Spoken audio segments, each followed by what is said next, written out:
This is the garage of my Winnebago Revel. And this is my Winnebago Revel, but today we are not talking about any of this.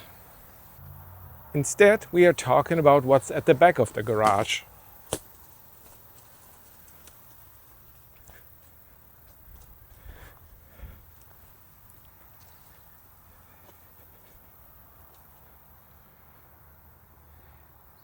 This is our owl house. But we are not talking about that one either.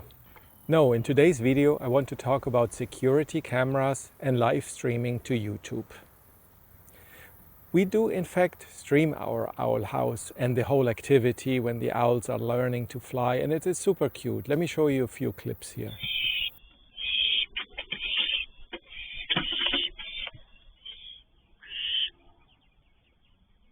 Almost any security camera can stream to YouTube somehow, but most of them require an additional system, a server somewhere between the camera and YouTube that kind of converts the format, kind of converts the stream and authenticate to YouTube. When you set up your YouTube account for live streaming, what you get from YouTube is a streaming key.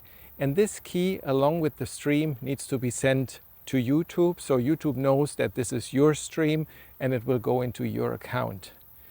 And the cameras that I'm using, they can do that natively. So there's no additional server required. And that was really important for us, because really having another server somewhere that collects the stream and then preps it up and sends it to YouTube, well, it is just another piece of hardware. There's another piece of software running on that system. There is free software that can do that, like OBS Studio, but it is not super stable, right? It is not something that is meant to run 24/7 without any interruption. At least that's what we found. And these cameras that no longer require this additional server make everything so much better.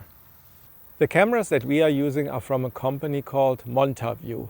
We have two of them. One is directly in front of the box with this view here.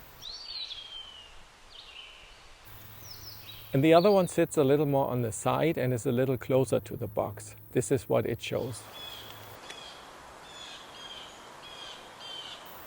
I'm not going to show you the exact setup of those cameras and how they connect to YouTube for live streaming.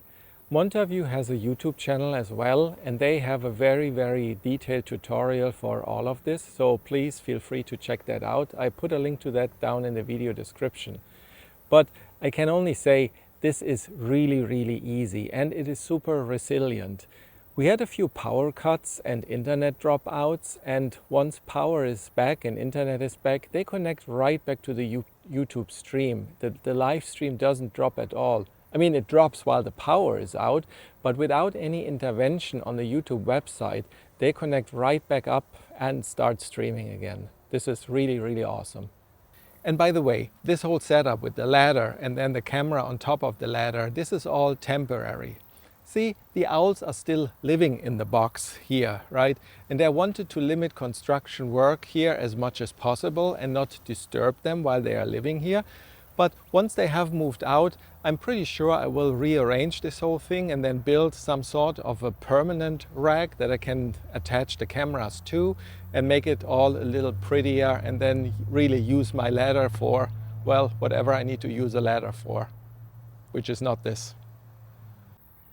These cameras are so-called PoE devices, Power over Ethernet, which means the network cable that connects them from a data perspective is also what's connecting them to power.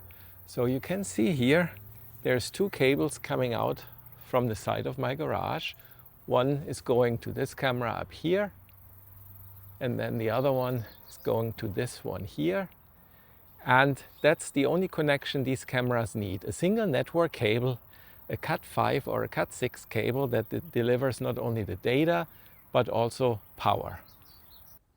And here on the inside of the garage, those cameras connect to this little network switch. This is a 4-port switch, so I can connect up to 4 cameras. And the switch supplies not only the network to the cameras, but also power. I put it in this little box here, so again, something temporary to keep the network switch out of the dust. And well, I put a few ventilation holes in here, so this should do for now. So the cameras connect to this little switch, and now the switch needs to connect to the internet. And my garage out here is well outside of the reach of the Wi-Fi of my house. So I needed some sort of a Wi-Fi extender or a wireless network link or something. I could have run a cable, but well, that would be almost impossible with the kind of dirt we have around here. Also, running it would be kind of at the limit of the length of what an Ethernet cable can be. So a wireless solution of some sort was way more appealing.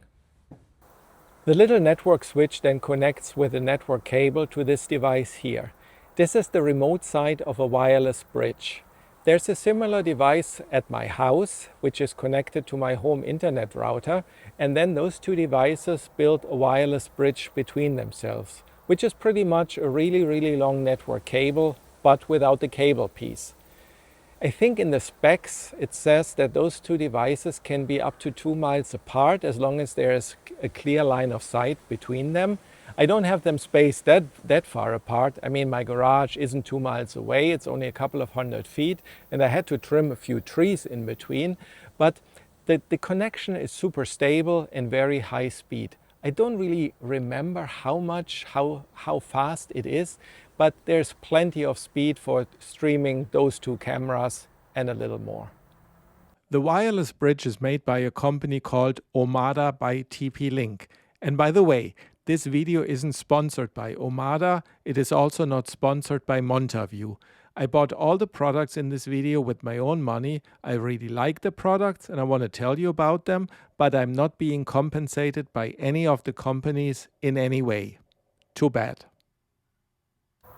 And I know you might not have an Owlbox at your property, but you should.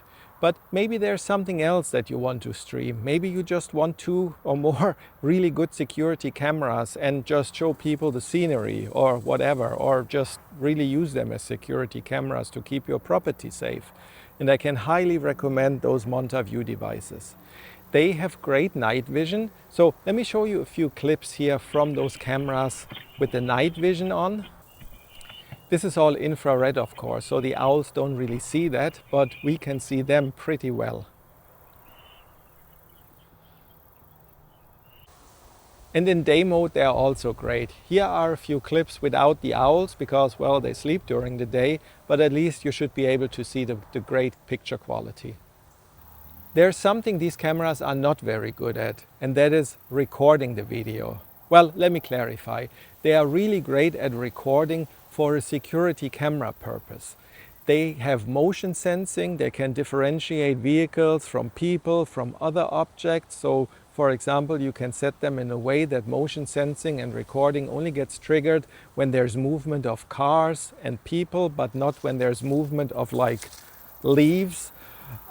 They are very efficient storing the video because it gets compressed into some sort of a proprietary format and it can be saved on the camera itself on a little SD card. And the management of those recordings is also great with the built-in web browser that you can really use your, well, Google Chrome browser or whatever internet browser and directly connect to a web interface of the camera and manage all those recordings. However, the quality of those videos, while good enough or really great for security video footage, it is not the quality that we can use to produce a YouTube video. So we needed a different solution.